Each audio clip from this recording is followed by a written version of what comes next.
संत रामपाल जी महाराज एक अजिहे महान संत जिन्हां ने अपनी सत भगती, तत्व ज्ञान, करुणा ਅਤੇ सेवा ਦੇ बल ਤੇ समाज विच नवी मिसाल कायम कीती है। संत रामपाल जी महाराज जी दे अगवाई विच उन्हां दे सारे सतलोक आश्रम तो समाज कल्याण दे अद्भुत कारजां ने समाज नूं सुनहरे भविख दी एक नवी उम्मीद दिखाई है। संत रामपाल जी महाराज जी तो नाम दीक्षा लैण तो बाद ਲੱਖਾਂ लोकां दियां लाइलाज बीमारियां जिवें कैंसर ਅਤੇ एड्स आदि ठीक होईयां। संत जी दे ज्ञान तो प्रेरित होके उन्हां दे अनुयायियां ने ਲੱਖਾਂ यूनिट खून दान किया। संत जी ने ਲੱਖਾਂ भैण बेटियां दे दहेज मुफ्त विआह करवाए। संत जी ने ਲੱਖਾਂ लोकां दा नशा छुड़ाया, करोड़ां उजड़े परिवार वसे। संत जी दे आश्रमां विच समागमां दे दौरान निशुल्क अखां दा इलाज ਅਤੇ दंदां दा इलाज कीते जांदे हन। संत रामपाल जी महाराज ਵੱਲੋਂ ਸਮੇਂ-ਸਮੇਂ ਤੇ ਵਾਤਾਵਰਣ ਸੰਭਾਲ ਮੁਹਿੰਮ ਦੇ ਤਹਿਤ ਵੱਡੇ ਪੱਧਰ ਤੇ ਰੁੱਖ ਲਗਾਏ ਜਾਂਦੇ ਹਨ। ਸੰਤ ਜੀ ਨੇ ਲੋੜਵੰਦਾਂ ਨੂੰ ਤੁਰੰਤ ਸਹਾਇਤਾ ਪਹੁੰਚਾਉਣ ਲਈ ਮੁਫਤ ਐਂਬੂਲੈਂਸ ਸੇਵਾ ਸ਼ੁਰੂ ਕੀਤੀ। संत जी अपने अनुयायियों ਨੂੰ ਦੇ ਦਾਨ ਲਈ ਪ੍ਰੇਰਿਤ ਕਰਦੇ ਹਨ, ਜਿਸ ਨਾਲ ਮਾਨਵਤਾ ਦੀ ਸੇਵਾ ਅਤੇ ਸਿਹਤ ਸੇਵਾਵਾਂ ਦੇ ਖੇਤਰ ਵਿੱਚ ਸੁਧਾਰ ਹੋ ਸਕੇ। संत रामपाल जी महाराज जी दे सारे आश्रमां विच हर रोज मुफ्त भंडारा आयोजित किया जाता है, जिथे हर धर्म, हर वर्ग अते हर जात दे लोग इकट्ठे बैठ के भोजन करते हैं।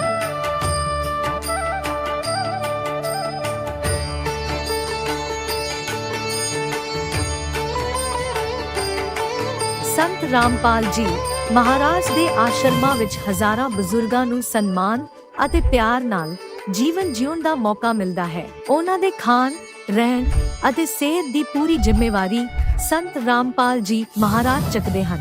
ਅਨਾਥ ਬੱਚਿਆਂ ਲਈ ਸੰਤ ਰਾਮਪਾਲ ਜੀ ਮਹਾਰਾਜ ਦੇ ਸਾਰੇ ਆਸ਼ਰਮ ਕਿਸੇ ਵਰਦਾਨ ਤੋਂ ਘੱਟ ਨਹੀਂ ਹਨ। ਇੱਥੇ ਉਹਨਾਂ ਨੂੰ ਪੜ੍ਹਾਈ, ਸੰਸਕਾਰ ਅਤੇ ਭਵਿੱਖ ਲਈ ਬਿਹਤਰ ਮੌਕੇ ਪ੍ਰਦਾਨ ਕੀਤੇ ਜਾਂਦੇ ਹਨ। ਚਾਹੇ ਹੜ੍ਹ ਹੋਵੇ, ਭੂਚਾਲ ਹੋਵੇ ਜਾਂ ਮਹਾਮਾਰੀ, ਸੰਤ ਰਾਮਪਾਲ ਜੀ ਮਹਾਰਾਜ ਅਤੇ ਉਹਨਾਂ ਦੇ ਅਨੁਯਾਈ ਲੋੜਵੰਦਾਂ ਲਈ ਸਭ ਤੋਂ ਅੱਗੇ ਖੜੇ ਰਹਿੰਦੇ ਹਨ। ਕੋਵਿਡ ਮਹਾਮਾਰੀ ਦੇ ਦੌਰਾਨ ਸੰਤ ਰਾਮਪਾਲ ਜੀ ਮਹਾਰਾਜ ਦੇ ਆਸ਼ਰਮਾਂ ਤੋਂ ਕਰੋੜਾਂ ਲੋਕਾਂ ਲਈ ਖਾਣਾ, ਦਵਾਈਆਂ ਅਤੇ ਜੀਵਨ ਰੱਖਿਅਕ ਸਮੱਗਰੀ ਉਪਲਬਧ ਕਰਵਾਈ ਗਈ। ਚਾਹੇ ਗਰੀਬਾਂ ਦੀ ਮਦਦ ਹੋਵੇ ਜਾਂ ਸ਼ੋਸ਼ਿਤ ਅਤੇ ਪੀੜਿਤ ਵਰਗ ਦੇ ਹੱਕਾਂ ਅਤੇ ਸਨਮਾਨ ਦੀ ਲੜਾਈ, ਸੰਤ ਰਾਮਪਾਲ ਜੀ ਮਹਾਰਾਜ ਨੇ ਹਮੇਸ਼ਾ ਹੀ ਉਹਨਾਂ ਦੀ ਦਬੀ ਆਵਾਜ਼ ਨੂੰ ਸਰਕਾਰਾਂ ਤੱਕ ਪਹੁੰਚਾਇਆ ਹੈ ਅਤੇ ਉਹਨਾਂ ਨੂੰ ਉਚਿਤ ਨਿਆਂ ਦਿਵਾਉਣ ਵਿੱਚ ਅਹਿਮ ਭੂਮਿਕਾ ਨਿਭਾਈ ਹੈ। ਸਮਾਜ ਵਿੱਚ ਅਧਿਆਤਮਿਕ ਅਤੇ ਸਮਾਜਿਕ ਮੁੱਲਾਂ ਪ੍ਰਤੀ ਜਾਗਰੂਕਤਾ ਲਿਆਉਣ ਲਈ ਸੰਤ ਰਾਮਪਾਲ ਜੀ ਮਹਾਰਾਜ ਹਰ ਕਦਮ ਤੇ ਮਾਨਵਤਾ ਦੇ ਸੱਚੇ ਸੇਵਕ ਸਾਬਤ ਹੋਏ ਹਨ।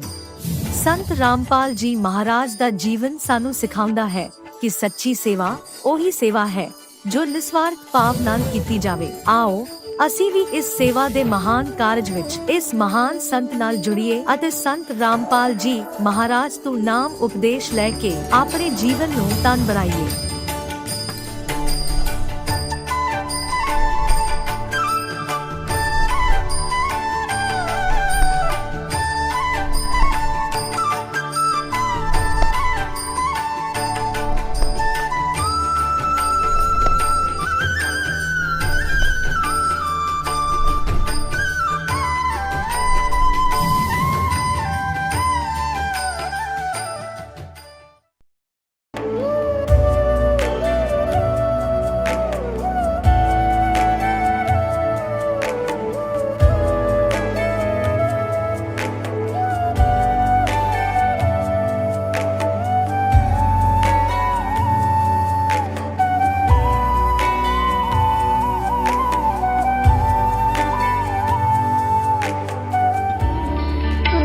परमात्मा को पाने तथा उसका वास्तविक लाभ प्राप्त करने के लिए पवित्र बाइबल में प्रमाण है कि प्रभु ने मनुष्य को अपना ही स्वरूप बनाया।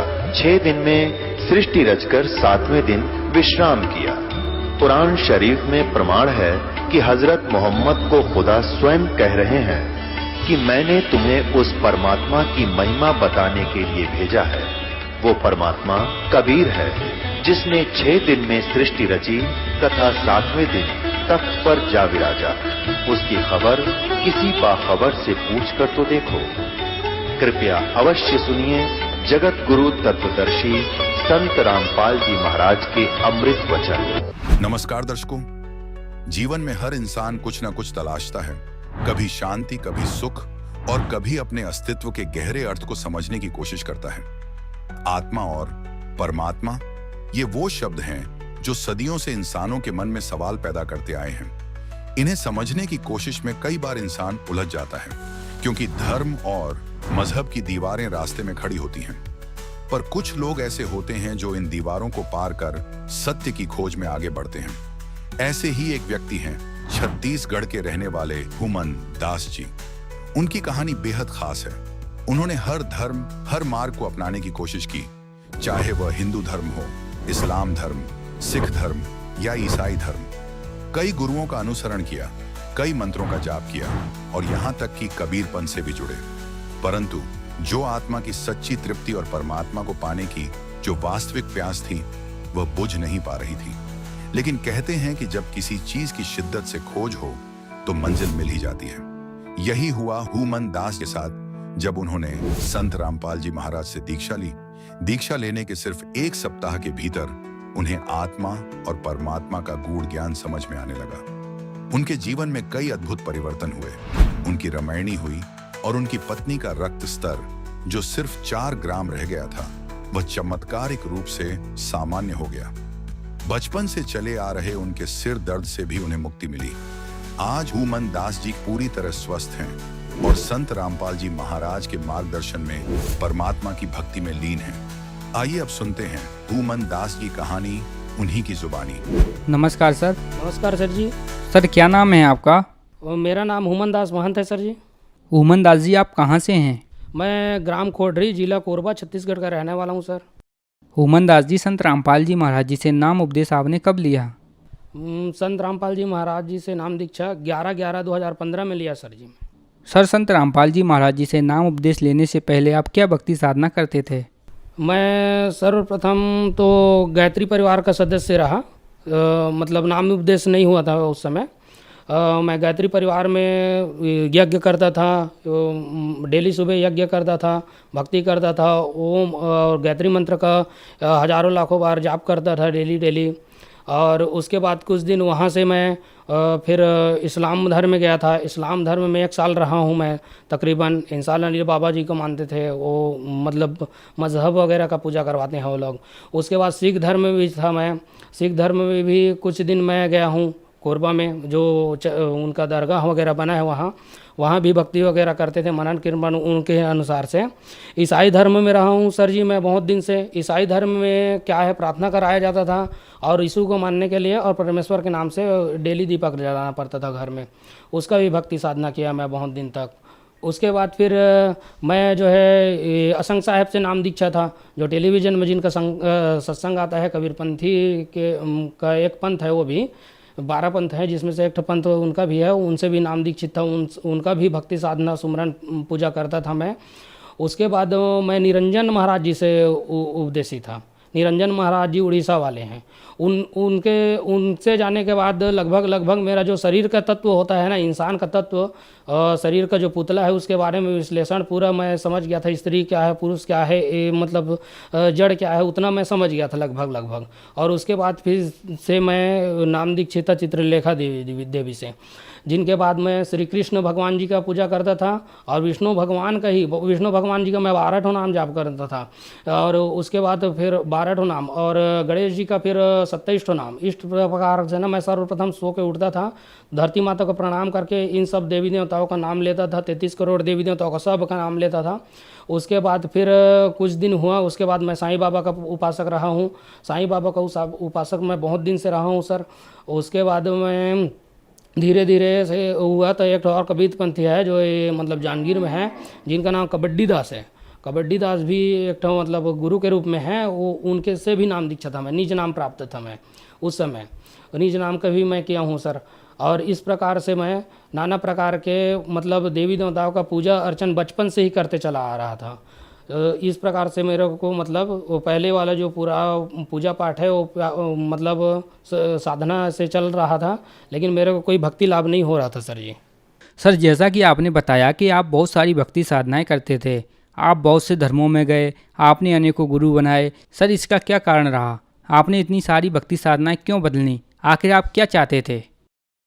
सर मैं बचपन से ना भक्ति का जिज्ञासा था, बचपन से, जब से मैं होश संभाला हूँ, जन्म हुआ है मेरा, उससे बाद मतलब 5वीं 8वीं पढ़ रहा था, उस समय से मैं बचपन से भक्ति करते आ रहा था सर। और मेरे मन में इतना जिज्ञासा, आत्मा में इतना उत्सुक है परमात्मा के लिए था, जिसका भूख जो है कहीं भी ख़त्म नहीं हुआ।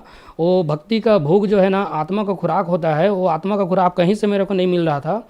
और इस मार्ग में आने के बाद मेरे को जो आत्मा का खुराक है ना, परमात्मा संत रामपाल जी महाराज जी से नाम दीक्षा लेते ही 1 हफ्ते बाद संतुष्टि हो गया। सर, संत रामपाल जी महाराज जी से आपने नाम उपदेश लिया, तो क्या आपको कोई लाभ भी मिले? सर, संत रामपाल जी महाराज जी से नाम दीक्षा लेने के बाद मेरे को तो अनेक प्रकार के लाभ मिले। मेरा रमैनी हुआ, उसके बाद तकरीबन कुछ दिन बाद मेरे वो पत्नी जो है गर्भवती हुई ना, तो उसका मिसकैरेज हो गया। 3-4 महीने हुआ था लगभग गर्भ धारण किए हुए उनको।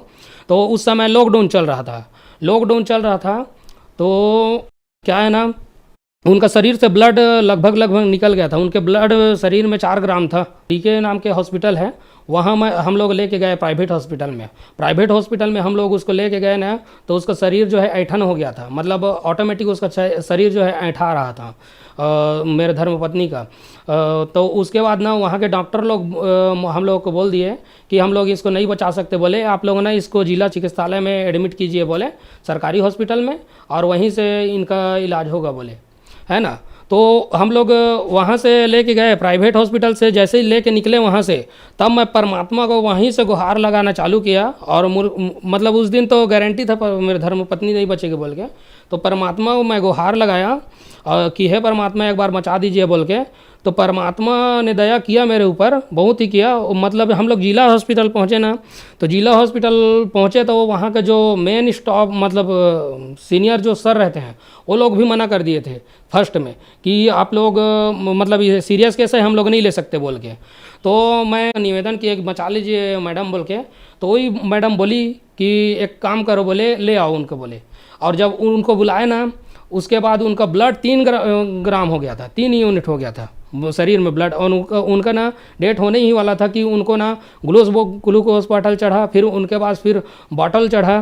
तो जल्द से जल्द परमात्मा ना उसको ठीक करने में सहायता की है मेरे समय। उस समय पूरा प्रमाण है मेरा, क्योंकि वो ना मौत के मुंह से मेरे धर्मपत्नी को निकाले हैं। इस प्रकार से लाभ है सर। डॉक्टर ने साफ मना कर दिया सर, वो सीरियस केस इसलिए था क्योंकि 1 हफ्ता से वो घर ही में था, हमारे घर में। हम लोग हॉस्पिटल नहीं लेके गए थे। आज ब्लड का भरपाई हो जाएगा, कल ब्लड का भरपाई हो जाएगा बोल के ना हम लोग नहीं जा पा रहे थे।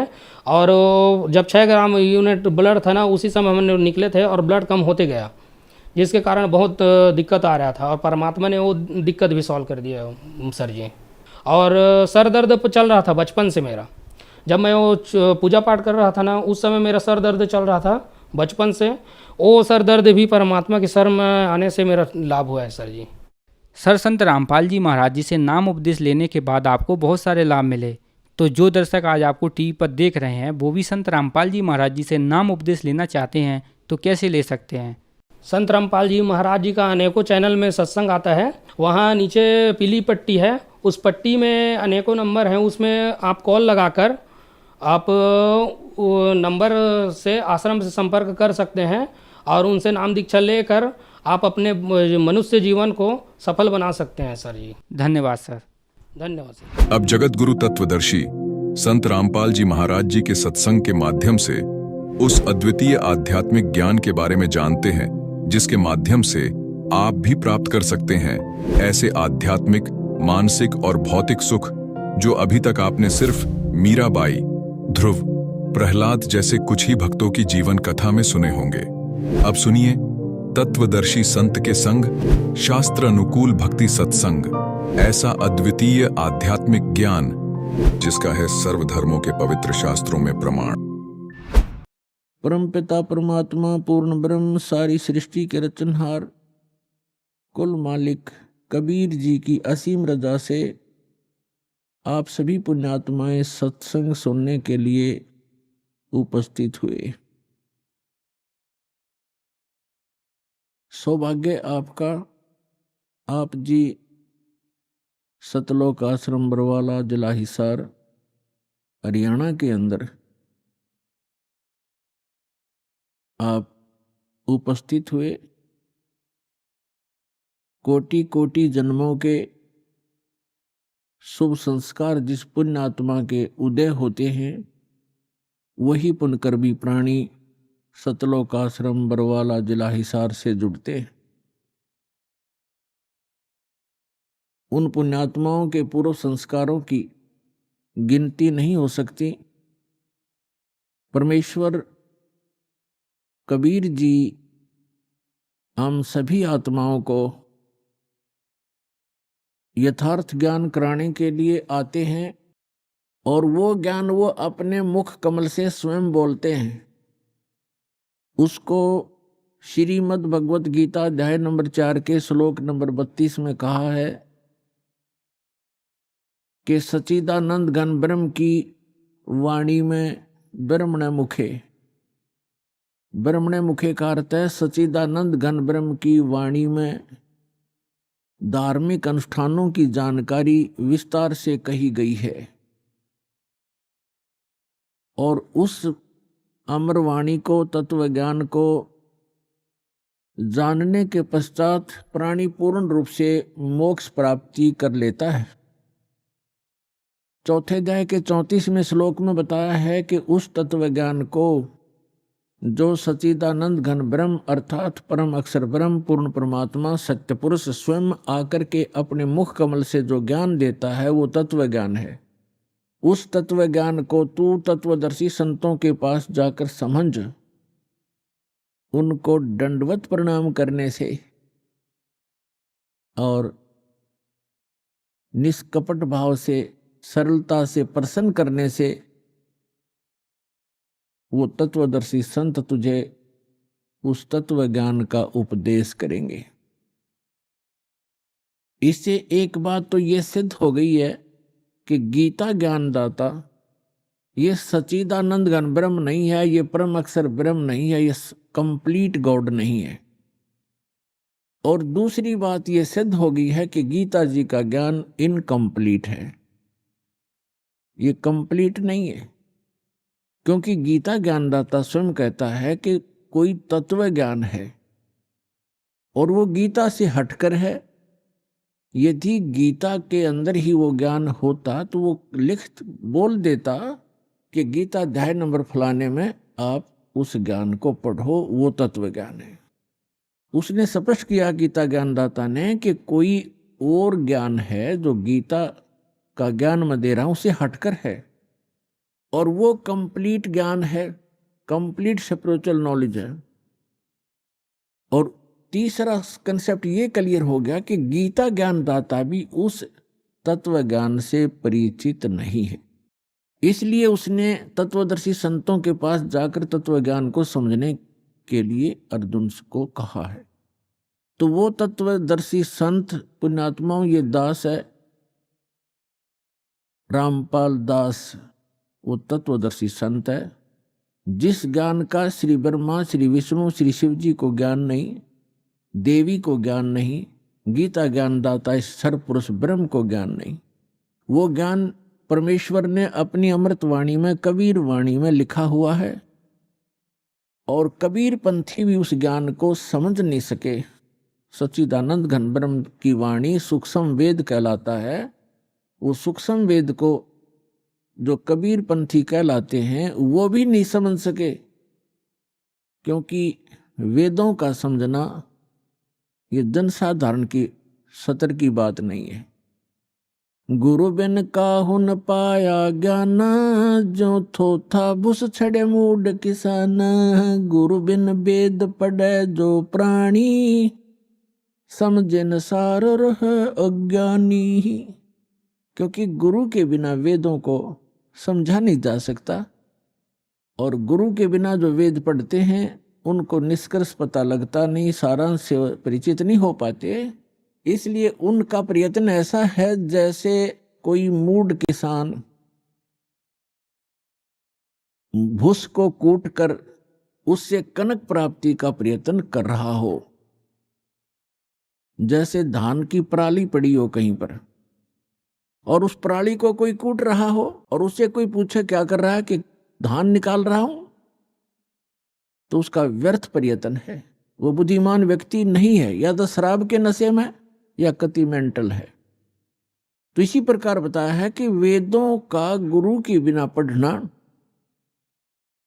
ये नकली गुरुओं से भी वेद नहीं पढ़े जा सकते। आज तक के जितने ऋषि महर्षि हुए ये सारे नकली गुरु थे, ये गुरु नहीं थे। इनको अध्यात्म ज्ञान शून्य था इनका।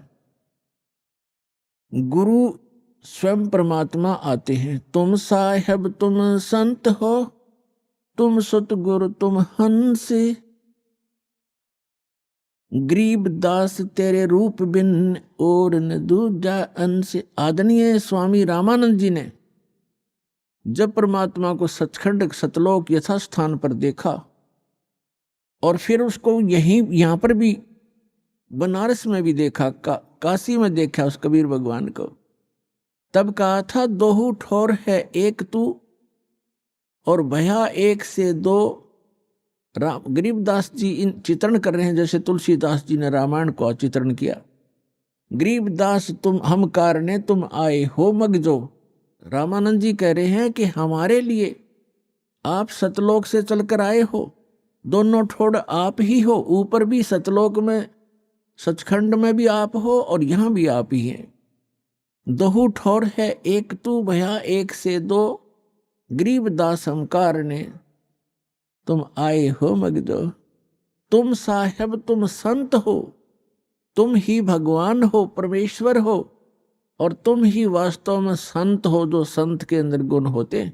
तुम सतगुरु, सतगुरु माने सच्चा ज्ञान देने वाले, सब सदग्रंथों से परिचित आप ही हैं और आप ही हंस हैं। हंस माने विकार रहित आत्मा, जिसमें कोई किसी प्रकार का दोष ना हो। रियल में जो भक्त होते हैं, कहते हैं पर स्वामी रामानंद जी कह रहे हैं कि वास्तव में भगवान भी आप ही हो, जो रियल गॉड होता है, कंप्लीट गॉड आप हैं। और आप ही संत हो, संत जो शील स्वभाव के होते हैं। और आप ही सतगुरु हो, सब सदग्रंथों को जानने वाले। सतगुरु के लक्षण कहूँ मधुरे बैन विनोद, 4 वेद 6 शास्त्र वो कहे 18 बोध। सतगुरु के लक्षण भी बता दिए कि सभी सदग्रंथों का जानकार होता है वो सतगुरु होता है। तो उन सब सदग्रंथों का ज्ञान परमेश्वर ने स्वयं सतगुरु रूप में आकर के 600 वर्ष पहले कबीर वाणी में, सच्चिदानंद घन ब्रह्म की वाणी में बोला। तो यहां बताया है कि वो परमात्मा स्वयं आकर ही अपना ज्ञान बताते हैं। वो वास्तव में गुरु होते हैं और उनके द्वारा बोली गई अमृतवाणी लिपिबद्ध की जाती है। वो सूक्ष्म वेद है, सच्चिदानंद घन ब्रह्म की वाणी है, वो कबीर वाणी है। उस सूक्ष्म वेद को कबीरपंथी नहीं समझ सके। अन्य समाज तो कोसों दूर है उनके विधान और परमात्मा के ज्ञान से, लेकिन जो कबीरपंथी कहलाते थे ये नकली हैं सारे, क्योंकि इनके पास कबीर साहब का यथार्थ ज्ञान नहीं, इनके पास यथार्थ भक्ति विधि नहीं। तो इसलिए उसके पश्चात परमात्मा स्वयं फिर अन्य महापुरुषों को भी मिले अपना साक्षी बनाने के लिए कि कबीर इज गॉड। पुण्यात्माओं, परमात्मा का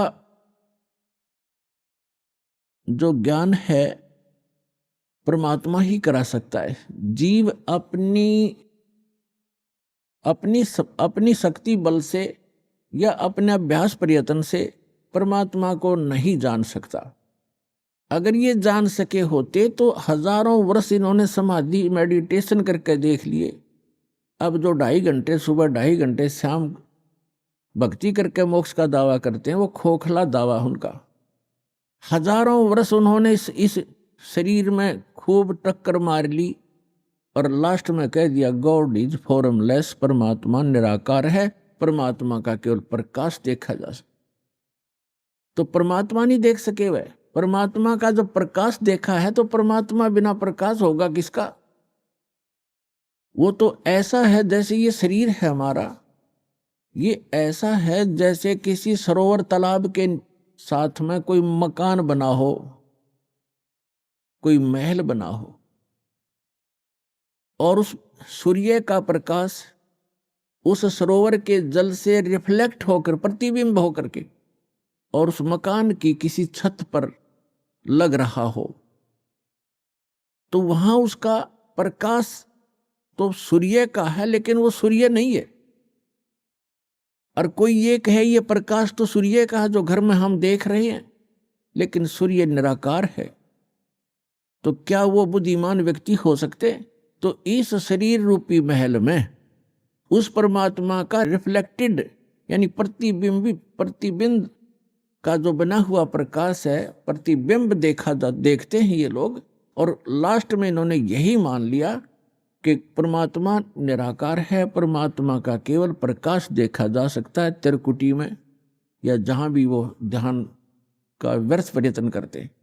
तो प्रकाश, परमात्मा बिना प्रकाश किसका हो गया वो? तो परमात्मा निराकार कैसे है? जब उसका प्रकाश आपने देखा तो है कहीं वो? तो सूर्य को निराकार बताने वाले और सूर्य का प्रकाश देखने का दावा करने वाले वो बुद्धिहीन प्राणी है।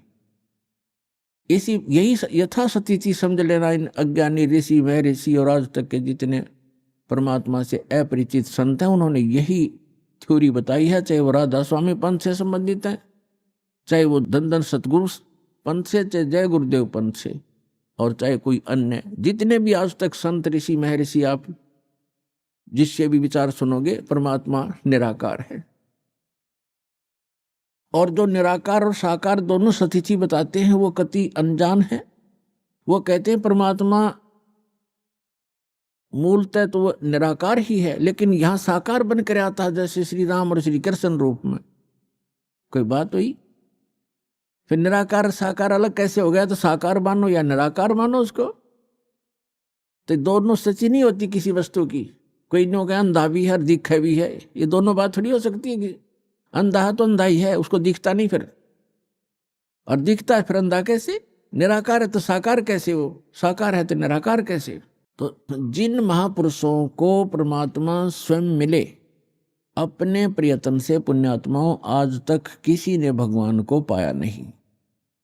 राज्य भी त्याग दिया, परिवार भी त्याग दिया, जंगल में वन में जाकर के गुफाओं में भी रह लिए, धुने लगाकर प्रयत्न किए, चारों तरफ आग बाल कर, और झरनों में खड़े होकर भी साधकों ने परमात्मा प्राप्ति का प्रयत्न किया, लेकिन ऑल इन वेन यानी सभी निष्फल रहे, क्योंकि उनकी साधना अकॉर्डिंग टू द शास्त्र नहीं थी, उनकी साधना शास्त्र अनुकूल नहीं थी, मनमाना आचरण था। और अब भी जो कर रहे हैं मनमाना आचरण, वो भी अपना जीवन व्यर्थ कर रहे हैं। जैसे श्रीमद् भगवद गीता अध्याय नंबर 16 के श्लोक 23 और 24 में स्पष्ट किया है कि शास्त्र विधि को त्याग कर जो मनमाना आचरण करते हैं उनको न तो कोई सुख होता है, न उनकी गति परम गति होती है, और न ही उनका कोई कार्य सिद्ध होता है, उसको कोई सिद्धि भी प्राप्त नहीं होती, अर्थात यूजलेस, व्यर्थ। इसलिए गीता अध्याय नंबर 16 के श्लोक नंबर 24 में स्पष्ट किया है, इससे तेरे लिए अर्जुन कर्तव्य और अकर्तव्य की व्यवस्था में सदग्रंथ ही प्रमाण है। सदग्रंथों के आधार से ही आप अपना कौन सी साधना करनी चाहिए, कौन सी ना करनी चाहिए, ये निर्णय कीजिए। किसी की दंत कथा लोकवेद पर विश्वास मत कीजिए। तो जितने भी ये कह रहे हैं कि परमात्मा निराकार है, वो एक कहीं रहता नहीं है, उसका कोई बॉडी नहीं है, परमात्मा बॉडीलेस है, तो ये सब भ्रमित हैं, इनको कतई ज्ञान नहीं अध्यात्म मार्ग का। और जिन महापुरुषों को परमात्मा आकर मिले वो स्वयं ही आकर मिले, उनका एक विधान है, वो ऐसी लीला करते ही करते हैं जैसे हमारे वेद प्रमाण करते हैं। ऋग्वेद मंडल नंबर 9 सूक्त 86 मंत्र 26 और 27 में, ऋग्वेद मंडल नंबर 9 सूक्त 82 मंत्र 1, 2, 3 में, ऋग्वेद मंडल नंबर 9 सूक्त 54 मंत्र 3 में, ऋग्वेद मंडल नंबर 9 और सूक्त 94 के मंत्र 1 में, ऋग्वेद मंडल नंबर 9 सूक्त 95 के मंत्र नंबर 2 में, ऋग्वेद मंडल नंबर 9 सूक्त 96 के 96 के 16 से मंत्र 16 से लेकर 20 में, ऋग्वेद मंडल नंबर 9 सूक्त 20 के मंत्र 1 में, ऋग्वेद मंडल नंबर 9 सूक्त 1 मंत्र 8 और 9 में।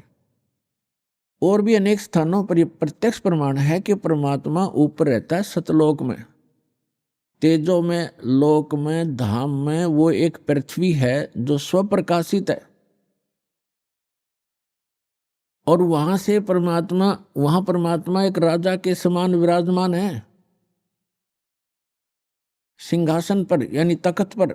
सिंहासन पर कहो, तख्त कहो, जैसे कहते थे ना दिल्ली के तख्त पर बाबर का राज्य इतने वर्ष तक रहा। तख्त माने सिंहासन, गद्दी। तो अनंत कोट ब्रह्मांड के कंट्रोलर के सिंहासन यानी तख्त पर वो परमात्मा राजा के समान विराजमान है और वहां से गति करके आते हैं, अच्छी आत्माओं को मिलते हैं और उनको यथार्थ ज्ञान कराते हैं, अपने से परिचित कराते हैं। वो लीला कबीर परमात्मा ने, अल्लाहू अकबर ने, सच्चिदानंद घन ब्रह्म ने की है, जो काशी में 120 वर्ष तक जुलाहे की लीला करके सहस्री राय थे, सहस्री चले गए। अपने गुणों के अनुसार वो परमात्मा किन किन महापुरुषों को कलयुग में मिले, जो दास के नोटिस में है, नॉलेज में है। आदरणीय धर्मदास साहिब जी, आदरणीय मलुकदास साहिब जी, आदरणीय दादू साहिब जी, आदरणीय नानक साहिब जी, सिख धर्म के प्रवर्तक, आदरणीय गरीबदास साहिब जी, गांव छुड़ानी, जिला ददर, हरियाणा वाले, आदरणीय गीसा दास जी, गांव खेखड़ा, जिला मेरठ, उत्तर प्रदेश वाले, आदरणीय स्वामी रामानंद जी, बनारस वाले, काशी वाले। इन महापुरुषों को वो परमात्मा अपनी लीला अनुसार, अपने गुणानुसार मिले और इनको सचखंड लेकर गए। धर्मदास जी को जब सचखंड लेकर गए, 3 दिन तक वो अचेत रहे, 3 दिन और 3 रात। ऐसे ही मुलुकदास जी को लेकर गए, वो भी 3 दिन तक अचेत रहे। ऐसे ही नानक जी को लेकर गए, सिख धर्म के प्रवर्तक को, 3 दिन तक वो लापता रहे। उनका शरीर कहीं जंगल में रख दिया, उनकी आत्मा को लेकर परमात्मा सचखंड गए। तीसरे दिन उनको वापस छोड़ा। वहां के उपस्थित व्यक्तियों ने सोच लिया था कि ये बेई नदी के अंदर जल में डूब गए हैं नानक जी, क्योंकि डुबकी लगाकर पानी से बाहर नहीं आए थे, स्नान करने के लिए डुबकी लगाई थी, वहां से अंतर ध्यान हो गए थे। इसी प्रकार आदरणीय दादू साहिब जी को परमात्मा लेकर गए थे, 3 दिन तक वो भी अचेत रहे थे, 3 दिन 3 रात। और तीसरे दिन फिर आकर के परमात्मा ने उनकी आत्मा वापस डाल दी थी, वो सचेत हो गए थे। उसके बाद आदरणीय गरीबदास साहिब जी को भी परमात्मा दिन के 10 बजे मिले थे, खेतों में, जंगल में गौ चरा रहे थे वहां पर, तो वहां से लेकर गए थे और उनको उसी दिन शाम को देर रात तक वापस छोड़ दिया था। उनको मृत जान करके चिता पर रख दिया गया था। चिता प्रज्वलित करने से पहले ही परमात्मा ने उनकी आत्मा को प्रवेश कर दिया बॉडी में और एकदम वो खड़े हो गए। इसी प्रकार आदरणीय गीसा दास साहिब जी भी 3 दिन और 3 रात तक ऐसे ही अचेत रहे थे और तीसरे दिन परमात्मा ने उनकी आत्मा को छोड़ा था। तो इसी प्रकार रामानंद जी भी कुछ घंटों तक ही परमात्मा के साथ ऊपर रहे थे, 5-6 घंटा, और फिर उनकी आत्मा को जो वापस छोड़ा तो वो परमात्मा के गवाह बने, साक्षी बने। तो पुण्यात्माओं, उनमें से आदरणीय गरीबदास साहिब जी, गांव छुडानी, जिला झज्जर वाले, इनको परमेश्वर ने अपना यथार्थ ज्ञान पुनः दिया। वैसे तो अन्य महापुरुषों को भी बताया, लेकिन उस समय की वाणी जो है बीच में थोड़ी बहुत कोई रह जानी थी, इधर उधर पूरी संग्रहित नहीं हो पानी थी। तो गरीबदास जी के रूप में परमात्मा ने उस प्यारी आत्मा के माध्यम से अपना कंप्लीट ज्ञान दिया, और एक गोपाल दास नाम के एक दादूपंथी संत ने वो लिखी और गरीबदास जी बोला करते थे। ऐसे ही धर्मदास साहिब जी ने लिखी थी, परमेश्वर कबीर जी बोला करते थे। लेकिन इतने समय गुजर जाने के बाद उसमें मिलावट हो जाना स्वाभाविक था, इसलिए परमात्मा ने आदरणीय गरीबदास साहिब जी के द्वारा अपना यथार्थ ज्ञान पुनः प्रकट करवाया। और इसका प्रमाण उन्होंने पहले ही बोला था कि 12वां पंथ गरीबदास पंथ होगा, और गरीबदास पंथ गरीबदास जी के माध्यम से मेरी वाणी पुनः प्रकट होगी, प्रकाश होगा। तो गरीबदास जी ने बताया है, हम सुल्तानी नानक तारे दादू को उपदेश दिया, जात जुलाहा भेद न पाया, यो काशी माहे कबीर हुआ। गरीबदास साहिब जी कह रहे हैं कि हम, इंक्लूडिंग मी, यानी गरीबदास सहित, नानक जी को, अब्राहिम सुल्तान अधम को और दादू जी को, कहते हैं गरीबदास साहिब जी कह रहे हम सबको पार किया। किसने? परमात्मा कबीर जी ने। और कौन है वो कबीर जी? जो धानक रूप में, जो लाहे रूप में काशी में 120 वर्ष तक रहे थे। वो परम अक्षर ब्रह्म, वो सत्य पुरुष, वो अकाल मूर्त हैं, वो शब्द स्वरूपी राम है। हम सुल्तानी नानक तारे दादू को उपदेश दिया, जात जुलाहा भेद न पाया, वो काशी माहे कबीर हुआ। अनंत कोटि ब्रह्मांड का एक रति नहीं भारे, सतगुरु पुरुष कबीर हैं कुल के सिरजनहार। आदरणीय नानक साहिब जी ने कहा, जो गुरु ग्रंथ साहिब के पृष्ठ नंबर 24 पर अंकित है वाणी,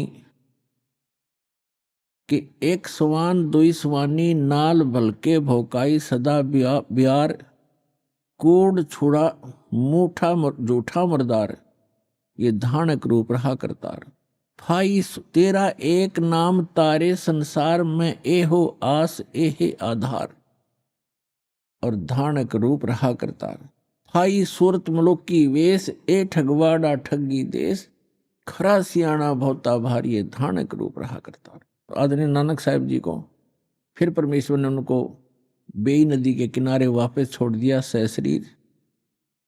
तो उसके बाद उन्होंने, परमात्मा ने सचखंड में कहा था कि मैं काशी में रहता हूँ, जुलाहे का काम, दानक का काम करता हूँ, और सतनाम दूंगा, वहां आ जाना, सतनाम से मोक्ष होगा बच्चा, और कोई तरीका नहीं। तो नानक साहिब जी एक सुल्तानपुर शहर में एक नवाब के यहाँ मोदी खाने में नौकरी करते थे। वो नौकरी त्याग दी, सच्ची सरकार की नौकरी के लिए चल पड़े।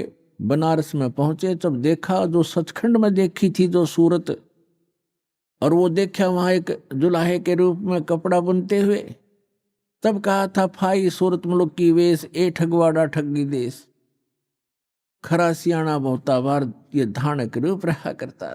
कहा था, ये बोली आत्माओं देखो, ये लोगों आओ, ये अपने आप को छुपाए बैठा है, ये ठग है, ये ठगवाड़ा है। प्यार में रो रो कर कह रहे थे, ये बैठा धानक रूप रहा करता और धानक रूप रहा करता। इसी प्रकार दादू साहिब जी ने कहा है कि जिन मुख को निज नाम दिया, सोए सतगुर हमार, दादू दूसरा कोई नहीं, ये कबीर सिरजनहार। और मुल्कदास जी ने कहा था, जपोरे मने साहेब नाम कबीर, जपोरे मन परमेश्वर नाम कबीर। और फिर कहा है कि दास मलोक सलूक कहत है, खोजो खसम कबीर, जपोरे मन परमेश्वर नाम कबीर। काफी लंबा प्रकरण है, लेकिन हम थोड़ा थोड़ा आपको प्रमाण दे रहे हैं। और आदरणीय धर्मदास जी ने कहा है, आज मोहे दर्शन दियो जी कबीर, आज मोहे दर्शन दियो जी कबीर, सतलोक से चल कर आए, सत्यलोक से चल कर आए, काटन काल की जंजीर, आज मोहे दर्शन दियो जी कबीर, आज मोहे दियो जी कबीर। तो ऐसे इन महापुरुषों ने परमात्मा के गुणगान किए।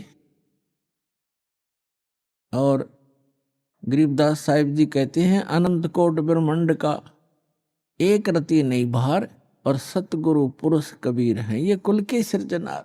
गरीबदास साहिब जी ने अपनी अमृतवाणी में परमात्मा की महिमा और हमें जो भगवान ने यहाँ क्रिया करने के संकेत दिए हैं, आदेश दिए हैं, वो वर्णन किया है, सुनाते हैं। क्या बताते हैं? कस्तूरी नाम कबीर है, ये बिन छेड़े मैं कंत, आद अंत की कहते हूँ, पटतर कोई न संत। ना गरीबदास जी कह रहे हैं कि कस्तूरी नाम कबीर है, बिन छेड़े महकंत, और आद अंत की कहते हूँ, पटतर कोई न संत। कि जैसे कस्तूरी को चाहे कोई छुओ या ना छुओ। अभी आपने सुने संत रामपाल जी महाराज के मंगल प्रवचन। आइए अब सुनते हैं संत रामपाल जी महाराज से नाम दीक्षा लेकर सतभक्ति करके अद्भुत लाभ प्राप्त करने वाले अनुयायी के विचार। नमस्कार जी। सत सह भगत। ਤੁਹਾਡਾ ਕੀ ਨਾਮ ਹੈ ਜੀ? ਮੇਰਾ ਨਾਮ ਮੰਗਤ ਰਾਜ ਜੀ। ਮੰਗਤ ਰਾਜ ਜੀ, ਤੁਸੀਂ ਕਿੱਥੋਂ ਆਏ ਹੋ? ਮੈਂ ਜੀ ਪਿੰਡ ਰਾਮੂਵਾਲ ਤੋਂ। ਮੇਰਾ ਜ਼ਿਲ੍ਹਾ ਜਲੰਧਰ ਤੇ ਤਹਿਸੀਲ ਨਕੋਦਰ, ਡਾਕਖਾਨਾ ਮਹਿਪੁਰ। ਸੰਤ ਰਾਮਪਾਲ ਜੀ ਮਹਾਰਾਜ ਜੀ ਤੋਂ ਨਾਮ ਦੀਕਸ਼ਾ ਲੈਣ ਤੋਂ ਪਹਿਲਾਂ ਤੁਸੀਂ ਕਿਹੜੀ ਭਗਤੀ ਸਾਧਨਾ ਕਰਦੇ ਸੀ? ਮੈਂ ਜੀ ਜਿੱਦਾਂ ਗੁਰਦੁਆਰੇ ਜਾਣਾ, ਮੰਦਰਾਂ ਦੇ ਵਿੱਚ ਜਾਣਾ, ਬਾਹਰ ਪਹਾੜਾਂ ਤੇ ਜਾਣਾ, ਮੈਂ ਇਹ ਸਾਰੀ ਸਾਧਨਾਵਾਂ ਕਰਦਾ ਸੀ। ਤੇ ਸਾਡੇ ਉਹ ਕਰਨ ਤੋਂ ਬਾਅਦ ਡੈਡੀ ਜੀ ਨੇ ਗੁਰੂ ਧਾਰਨਾ ਕਰ ਰੱਖੀ ਸੀ। ਫਿਰ ਉਸ ਤੋਂ ਅਸੀਂ ਵੀ ਨਾਮ ਦੇਖਾ ਦੇਖੀ, ਅਸੀਂ ਵੀ ਨਾਮ ਲੈ ਲਿਆ ਗੁਰੂ ਜੀ ਦਾ। ਤੇ ਫਿਰ ਸਾਨੂੰ ਉਹ ਤੋਂ ਭਗਤੀ ਕਰਦਿਆਂ ਕਰਦਿਆਂ। ਕਿਹੜੇ ਗੁਰੂ ਤੋਂ ਨਾਮ ਲਿਆ ਸੀ? ਸਾਡੇ ਡੈਡੀ ਜੀ ਦੇ ਗੁਰੂ ਸ੍ਰੀ ਰਵਿਦਾਸ ਮਹਾਰਾਜ ਜੀ ਨੂੰ ਮੰਨਦੇ ਸੀ, ਤੇ ਉਹਦੇ ਤੋਂ ਹੀ ਅਸੀਂ ਲੈ ਲਿਆ ਸੀ ਨਾਮ। ਤੇ ਫਿਰ ਉਹ ਨਾਮ ਦੇ ਨਾਲ ਸਾਨੂੰ ਕੋਈ ਏਡਾ ਲਾਭ ਨਹੀਂ ਹੋਇਆ, ਕੋਈ ਨਹੀਂ ਹੋਇਆ। ਫਿਰ ਵੀ ਸਾਨੂੰ ਯਾਨੀ ਕਿ ਪੰਡਤਾਂ ਕੋਲ, ਕਦੀ ਕਿਸੇ ਬਾਬੇ ਕੋਲ, ਕਦੀ ਕਿਸੇ ਜਗ੍ਹਾ ਦੇ ਕੋਲ ਜਾਣਾ ਪੈਂਦਾ ਸੀ। ਤੇ ਫਿਰ ਭਗਤ ਜੀ ਕਰਦਿਆਂ ਸਾਧਨਾ ਮੈਂ ਆਪਣੇ ਬਾਹਰਲੇ ਦੇਸ਼ ਚਲੇ ਗਿਆ, ਮਲੇਸ਼ੀਆ ਚਲੇ ਗਿਆ। ਜਦੋਂ ਮਲੇਸ਼ੀਆ ਚਲੇ ਗਿਆ ਤੇ ਮੈਨੂੰ ਹਜੇ 1 ਸਾਲ ਹੀ ਗਏ ਨੂੰ ਹੋਇਆ ਸੀ ਉੱਥੇ। ਜਦੋਂ 1 ਸਾਲ ਮੈਨੂੰ ਗਏ ਨੂੰ ਹੋਇਆ ਤੇ ਮੇਰੇ ਘਰ ਦੇ ਪਿੱਛੇ ਭਗਵਤ ਬਿਮਾਰ ਹੋ ਗਏ। ਤੇ ਉਹ ਹੌਲੀ ਜ਼ਿਆਦਾ ਬਿਮਾਰ ਹੁੰਦੇ ਗਏ। ਤੇ ਮੈਂ ਬਾਹਰੋਂ ਪੈਸਾ ਭੇਜਦਾ ਰਿਹਾ ਕਮਾ ਕੇ, ਤੇ ਉਹਨਾਂ 'ਤੇ ਲੱਗਦਾ ਰਿਹਾ। ਤੇ ਫਿਰ ਕਰਦਿਆਂ ਬਾਹਰ ਇਹਨਾਂ ਦੀ ਹਾਲਤ ਜ਼ਿਆਦਾ ਖਰਾਬ ਹੋਣ ਲੱਗ ਪਈ। ਫਿਰ ਕੋਈ ਵੀ ਸਾਨੂੰ ਲਾਭ ਨਹੀਂ। ਇਹਨਾਂ ਨੇ ਮੇਰੇ ਭਗਵਤ ਘਰਦਿਆਂ ਨੇ ਵੀ ਬੜੀ ਸੇਵਾ ਕਰਨੀ, ਗੁਰਦੁਆਰੇ ਜਾਣਾ, ਉਹਨਾਂ ਨੇ ਜਾ ਕੇ ਉੱਥੇ ਸੇਵਾ ਕਰਨੀ, 4 ਵਜੇ ਉੱਠ ਜਾਣਾ, ਗਲੀਆਂ ਸਾਫ਼ ਕਰੀ ਜਾਣੀਆਂ, ਉਹਨਾਂ ਨੂੰ ਵੀ ਕੋਈ ਫਿਰ ਵੀ ਲਾਭ ਨਾ ਹੋਣਾ। ਅਸੀਂ ਬੜੇ ਪਰੇਸ਼ਾਨ ਹੋ ਗਏ ਇਸ ਚੀਜ਼ਾਂ ਦੇ ਵਿੱਚ। ਫਿਰ ਮੈਨੂੰ ਆਪ ਨੂੰ ਵੀ ਪਤਾ ਨਹੀਂ ਮੇਰੇ ਕਿਹੜੇ ਜਨਮਾਂ ਦੇ ਪੁੰਨ ਸੀਗੇ ਜਾਂ ਕੀ ਚੀਜ਼ ਸੀਗੀ ਵੀ ਮੈਨੂੰ ਉਦੋਂ ਤਾਂ ਚਲੋ ਕੋਈ ਗਿਆਨ ਨਹੀਂ ਸੀ। ਇਹ ਤਾਂ ਮੈਨੂੰ ਗਿਆਨ ਪਰਮਾਤਮਾ ਦੀ ਸ਼ਰਨ ਜਾਣ ਕੇ, ਸੰਤ ਰਾਮਪਾਲ ਮਹਾਰਾਜ ਜੀ ਦੀ ਸ਼ਰਨ ਜਾਣ ਕੇ ਗਿਆਨ ਦਾ ਪਤਾ ਲੱਗਿਆ। ਪਹਿਲਾਂ ਕੋਈ ਗਿਆਨ ਦਾ ਪਤਾ ਨਹੀਂ ਲੱਗਿਆ। ਪਹਿਲਾਂ ਸੋਚਦੇ ਸੀ ਵੀ ਸਾਡੇ ਵਿੱਚ ਹੀ ਸ਼ਕਤੀਆਂ ਆ ਗਈਆਂ, ਅਤੇ ਉਹ ਮੈਨੂੰ ਕਿਸੇ ਜਨਮ ਦਾ ਪੁੰਨ ਸੀ। ਅਤੇ ਮੈਨੂੰ ਜਿੱਦਾਂ ਮੈਂ ਕਿਸੇ ਨੂੰ ਦੇਖਣਾ ਚਾਹੁੰਦਾ ਸੀ ਨਾ ਕੁਛ ਕਿਸੇ ਦੇ ਬਾਰੇ, ਅਤੇ ਮੈਨੂੰ ਟੀ ਵੀ ਦੀ ਚੈਨਲ ਦੀ ਤਰ੍ਹਾਂ ਮੈਨੂੰ ਦੀਦਾ ਸੀਗਾ, ਜਿੱਦਾਂ ਛੋਟਾ ਜਿਹਾ ਟੀ ਵੀ ਲੱਗ ਜਾਣਾ, ਅੱਖਾਂ ਮੂਹਰੇ ਆ ਜਾਣਾ। ਅਤੇ ਮੈਂ ਮਲੇਸ਼ੀਆ ਬਾਹਰ ਸੀ, ਉੱਥੇ ਸ਼ਾਇਦ ਮੈਨੂੰ ਆ ਸੁਣਦੇ ਹੋਣਗੇ ਉਹ ਬੰਦੇ ਹੁਣ ਵੀ। ਮੇਰਾ ਇੱਕ ਦੋਸਤ ਆਲਮ ਸੀ, ਉਹਦੀ ਘਰ ਦੀ ਮੁਸਲਮਾਨ ਸੀਗਾ, ਉਹਦੀ ਘਰ ਦੀ ਸੀ ਛੋਟੀ, ਉਹਦਾ ਨਾਂ ਸਿੱਧਾ ਤਾਂ ਮੈਨੂੰ ਨਾਂ ਦਾ ਨਹੀਂ ਪਤਾ, ਛੋਟੀ ਉਹਨੂੰ ਕਹਿੰਦੇ ਸੀ। ਉਹਨੂੰ ਕੋਈ ਪ੍ਰੇਤਬਾਧਾ ਹੋ ਜਾਂਦੀ ਸੀ ਅਤੇ ਉਹਨਾਂ ਨੇ ਮੈਨੂੰ ਕਹਿਣਾ ਵੀ ਮੈਂ ਉਹਨਾਂ ਨੂੰ ਕਹਿਣਾ ਵੀ ਮੈਂ ਤਾਂ ਝੱਟ ਕੰਮ ਕਰ ਦੂੰ, ਅਤੇ ਮੈਂ ਜਦੋਂ ਉਹਦਾ ਹੱਥ ਹੌਲਾ ਕਰਨਾ ਅਤੇ ਉਹ ਠੀਕ ਹੋ ਜਾਂਦੀ ਸੀ। ਅਤੇ ਉਹ ਇੱਦਾਂ ਦੇ ਮੈਂ ਬਹੁਤ ਜਾਣ ਕੇ ਕਰਦਾ ਸੀ। ਮੇਰੀ ਵੱਡੀ ਭੈਣ ਸੀ ਇੱਥੇ ਮੇਰੇ ਨਾਲ, ਜਦੋਂ ਉਹਨੇ ਵੀ ਕਹਿਣਾ ਭਾ ਤੂੰ ਕਿੱਦਾਂ ਦੇਖ ਲੈਂਦਾ ਵੀਰੇ, ਵੀ ਸਾਨੂੰ ਤਾਂ ਕੋਈ ਦੀਦਾ ਨਹੀਂ। ਅਤੇ ਉਹ ਮੇਰੀਆਂ ਚੀਜ਼ਾਂ ਮੇਰਾ ਪੁੰਨ ਹੀ ਖਤਮ ਹੁੰਦੇ ਪਏ ਸੀ। ਅਤੇ ਹੌਲੀ ਹੌਲੀ ਮੈਂ ਵੀ ਬਿਮਾਰ ਹੋਣ ਲੱਗ ਪਿਆ। ਉਹਨਾਂ ਨੂੰ ਮੈਂ ਠੀਕ ਕਰ ਦੇਣਾ, ਆਪ ਮੈਂ ਬਿਮਾਰ ਹੋਣ ਲੱਗ ਪਿਆ। ਹੌਲੀ ਹੌਲੀ ਮੇਰੀ ਬਹੁਤ ਜ਼ਿਆਦਾ ਹਾਲਾਤ ਖਰਾਬ ਹੋ ਗਈ, ਮੇਰੇ ਘਰਦਿਆਂ ਦੀ ਉਦੋਂ ਜ਼ਿਆਦੀ। ਅਤੇ ਆਖਰ ਮੈਂ ਆਪਣੇ ਘਰ ਨੂੰ ਪਰਤਿਆਂ ਇਲਾਜ ਕਰਾਉਣ ਆਪਣਾ।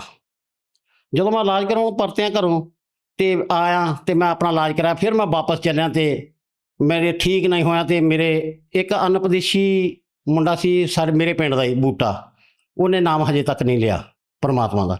ਉਹਨਾਂ ਨੇ ਮੈਨੂੰ ਕਿਹਾ ਵੀ ਤੁਸੀਂ ਇੰਨੇ ਬਿਮਾਰ ਰਹਿੰਦੇ ਆ, ਵੀ ਤੁਸੀਂ ਕਿਉਂ ਨਹੀਂ ਕਬੀਰ ਮਹਾਰਾਜ ਜੀ ਦਾ ਨਾਮ ਲੈ ਲੈਂਦੇ, ਕਬੀਰ ਪੰਥੀ ਆ, ਵੀ ਤੂੰ ਨਾਮ ਲੈ ਲਓ। ਮੈਂ ਕਿਹਾ ਵੀ ਉਹ ਕਿੱਥੇ ਆ? ਕਹਿੰਦਾ ਵੀ ਇੱਦਾਂ ਇੱਦਾਂ ਕਰਕੇ ਲੁਧਿਆਣੇ ਆ ਉਹਨਾਂ ਦਾ ਆਸ਼ਰਮ। ਮੈਂ ਕਿਹਾ ਵੀ ਕਿੱਦਾਂ ਮਿਲ ਹੋਊ? ਫਿਰ ਉਹਨਾਂ ਨੇ ਮੈਨੂੰ ਦੱਸਿਆ ਵੀ ਇਸ ਬੰਦਿਆਂ ਨੂੰ ਮਿਲੋ ਤੁਸੀਂ ਅਤੇ ਵੀ ਇਹਨਾਂ ਕੋਲ ਜਾਓ।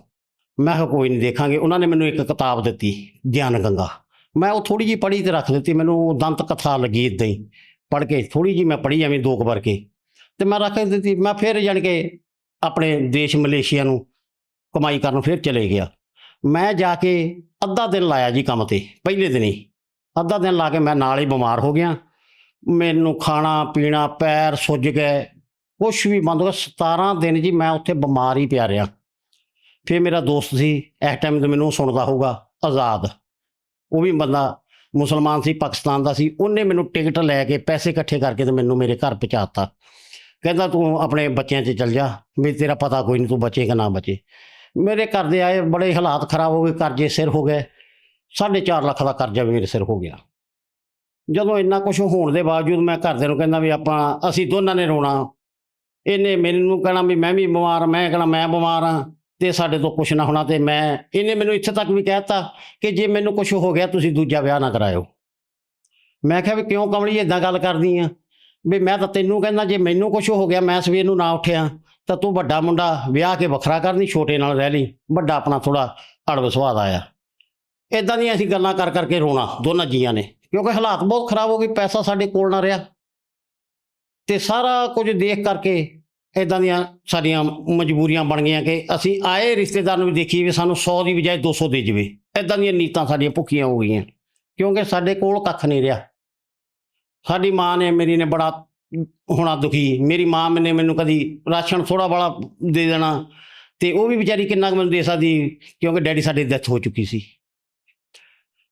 ਅਤੇ ਜਿੰਨਾ ਵੀ ਮੇਰੇ ਭਰਾਵਾਂ ਨੇ ਸਾਥ ਦਿੱਤਾ, ਮੇਰੀਆਂ ਭੈਣਾਂ ਨੇ ਸਾਥ ਦਿੱਤਾ, ਮੇਰੇ ਰਿਸ਼ਤੇਦਾਰਾਂ ਨੇ, ਮੇਰੀ ਸਾਲੀ ਸੀ ਉਹਨੇ ਮੇਰਾ ਸਾਥ ਬਹੁਤ ਦਿੱਤਾ, ਮੇਰੇ ਸਾਲੇ ਨੇ ਮੇਰਾ ਸਾਥ ਬਹੁਤ ਦਿੱਤਾ ਰੇਲਵੇ 'ਚ, ਅਤੇ ਉਹਨਾਂ ਨੇ ਮੇਰਾ ਘਰ ਚਲਾਉਂਦੇ ਰਹੇ ਇੱਦਾਂ ਹੀ ਥੋੜ੍ਹਾ ਥੋੜ੍ਹਾ ਮੈਨੂੰ ਦੇ ਕੇ।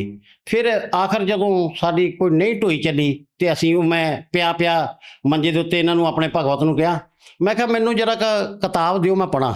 ਮੈਂ ਗਿਆਨ ਗੰਗਾ ਕਿਤਾਬ ਪੜ੍ਹੀ ਅਤੇ ਉਹ ਪਰਮਾਤਮਾ ਦਾ ਮੈਨੂੰ ਨਾਂ ਇੰਨਾ ਚੰਗਾ ਲੱਗਿਆ ਪੜ੍ਹ ਕੇ ਕਿ ਮੇਰੀ ਰੂਹ ਖੁਸ਼ ਹੋ ਗਈ ਕਿ ਪਰਮਾਤਮਾ ਹੈ ਧਰਤੀ ਦੇ ਉੱਤੇ, ਅਸੀਂ ਇੱਥੋਂ ਠੀਕ ਹੋ ਸਕਦੇ ਹਾਂ। ਫਿਰ ਅਸੀਂ ਉਹਨਾਂ ਦਾ ਰਾਹ ਲੱਭਿਆ ਅਤੇ ਸਾਨੂੰ ਲੁਧਿਆਣੇ ਲਿਆ ਗਿਆ। ਭਗਤ ਜੀ ਜਦੋਂ ਅਸੀਂ ਲੁਧਿਆਣੇ ਗਏ ਅਤੇ ਸਾਨੂੰ ਨਾਮਦਾਨ ਸੈਂਟਰ ਦੇ ਵਿੱਚ ਉੱਥੇ ਨਾਮਦਾਨ ਲੈ ਕੇ ਦਿਨੇਸ਼ ਭਗਤ ਜੀ ਗਏ, ਅਤੇ ਉੱਥੇ ਜਾ ਕੇ ਉਹਨਾਂ ਨੇ ਨਾਮ ਦੇ ਬਾਰੇ ਸਾਨੂੰ ਦੱਸਿਆ, ਮਰਿਆਦਾ ਦੱਸੀਆਂ, ਅਤੇ ਮੇਰਾ ਮਨ ਡੋਲ ਗਿਆ। ਮੈਂ ਕਿਹਾ ਨਹੀਂ, ਮੈਂ ਨਾਮ ਨਹੀਂ ਲੈਣਾ। ਕਹਿੰਦੇ ਕਿਉਂ? ਮੈਂ ਕਿਹਾ ਵੀ ਤੁਸੀਂ ਤਾਂ ਸਾਰਾ ਕੁਝ ਮਨਾ ਕਰਦੇ ਪਏ ਆ, ਵੀ ਕਿਸੇ ਦੇ ਪੈਰੀਂ ਹੱਥ ਨਹੀਂ ਲਾਉਣਾ, ਗੁਰਦੁਆਰੇ ਨਹੀਂ ਜਾਣਾ, ਮੰਦਰਾਂ 'ਚ ਨਹੀਂ ਜਾਣਾ, ਵੀ ਇਹ ਚੰਗੀ ਗੱਲ ਨਹੀਂ। ਕਹਿੰਦੇ ਫਿਰ ਇਸੇ ਚੀਜ਼ਾਂ ਤੋਂ ਤੁਹਾਨੂੰ ਛਡਾਉਣਾ ਆ, ਵੀ ਪਰਮਾਤਮਾ ਦੇ ਰਾਹ 'ਤੇ ਲਾਉਣਾ। ਮੈਂ ਕਿਹਾ ਇੱਦਾਂ ਪਰਮਾਤਮਾ ਰਾਹ ਥੋੜ੍ਹਾ ਹੁੰਦਾ। ਮੈਂ ਕਿਹਾ ਮੈਂ ਸਾਰਾ ਕੁਝ ਛੱਡ ਦੂੰ, ਮੇਰੇ ਨਾਲ ਦੇਖੋ ਕਿੱਡਾ ਵੱਡਾ ਪਰਮਾਤਮਾ ਨੇ ਕੌਤਕ ਮੈਨੂੰ ਦਿਖਾਇਆ। ਮੈਂ ਕਿਹਾ ਮੈਂ ਸਾਰਾ ਕੁਝ ਛੱਡ ਦੂੰ, ਮੈਂ ਆਪਣੀ ਮਾਂ ਦੇ ਪੈਰੀਂ ਹੱਥ ਲਾਉਣਾ ਨਹੀਂ ਛੱਡ ਸਕਦਾ, ਵੀ ਮੈਂ ਗਿਆਨ ਆਪਣੀ ਮਾਂ ਨੂੰ ਪੁੱਛ ਕੇ ਲਊਂਗਾ। ਉਹ ਕਹਿੰਦੇ ਵੀ ਮਾਂ ਬਾਪ ਤਾਂ ਤੈਨੂੰ ਹਰੇਕ ਜਨਮ 'ਚ ਮਿਲ ਜਾਣੇ। ਮੈਨੂੰ ਬੜਾ ਸਮਝਾਇਆ, ਮੇਰੇ ਪੱਲੇ ਨਹੀਂ ਪਈ। ਮੈਂ ਕਿਹਾ ਨਹੀਂ ਜੀ, ਮੈਂ ਆਪਣੀ ਮਾਂ ਤੋਂ ਦੇਖੋ ਪਰਮਾਤਮਾ ਨੇ ਮੈਨੂੰ ਆਪਣੇ ਨਾਲ ਜੋੜਨਾ ਸੀ, ਉਹਨਾਂ ਨੇ ਮੇਰੇ 'ਤੇ ਦਇਆ ਕਰਨੀ ਸੀ। ਉੱਥੋਂ ਮੈਨੂੰ ਇੱਕ ਸਵਾਲ ਉਹਨਾਂ ਨੇ ਦੇ ਦਿੱਤਾ। ਮੈਂ ਕਿਹਾ ਜੀ ਜੇ ਮੇਰੀ ਮਾਂ ਦੇ ਮੈਂ ਪੈਰੀਂ ਹੱਥ ਨਹੀਂ ਲਾਉਣਾ ਤਾਂ ਮੈਂ ਨਾਮ ਨਹੀਂ ਲੈਣਾ, ਜੇ ਮੈਂ ਲਾਉਣਾ ਤਾਂ ਮੈਂ ਨਾਮ ਲੈ ਲਓ। ਉਹ ਕਹਿੰਦੇ ਵੀ ਨਹੀਂ, ਤੂੰ ਜੇ ਤੇਰੀ ਮਾਂ ਹੀ ਤੈਨੂੰ ਕਹਿ ਦੇਵੇ ਵੀ ਪੁੱਤ ਮੇਰੇ ਪੈਰਾਂ ਤੋਂ ਤੂੰ ਕੀ ਲੈਣਾ, ਵੀ ਮੈਨੂੰ ਮੱਥਾ ਨਾ ਟੇਕੀ, ਤੂੰ ਨਾਮ ਲੈ ਲਾ। ਮੈਂ ਕਿਹਾ ਮੈਂ ਫੇਰ ਲੈ ਲੂੰਗਾ। ਇਹ ਲੁਧਿਆਣੇ ਮੈਂ ਗੱਲ ਕਹਿ ਕੇ ਆਇਆ ਜੀ, ਆਸ਼ਰਮ ਉੱਥੇ ਨਾਮਦਾਨ ਸੈਂਟਰ ਲੁਧਿਆਣੇ। ਜਦੋਂ ਮੈਂ ਘਰ ਆਇਆ ਤੇ ਮੇਰੀ ਮਾਂ ਮੈਨੂੰ ਪੁੱਛਦੀ ਆ, ਪੁੱਤ ਬੜੀ ਖੁਸ਼ ਮੇਰੇ ਘਰ ਆਈ ਕਿ ਪੁੱਤ ਤੂੰ ਨਾਮ ਲੈ ਲਿਆ। ਮੈਂ ਕਿਹਾ ਨਹੀਂ ਮਾਂ, ਮੈਂ ਨਾਮ ਨਹੀਂ ਲਿਆ। ਉਹ ਇਸ ਤਰ੍ਹਾਂ ਕਹਿੰਦੇ ਸੀਗੇ ਕਿ ਮਾਂ ਦੇ ਪੈਰੀਂ ਹੱਥ ਨਹੀਂ ਲਾਉਣਾ, ਵੀ ਮੈਂ ਨਾਮ ਨਹੀਂ ਲੈਣਾ।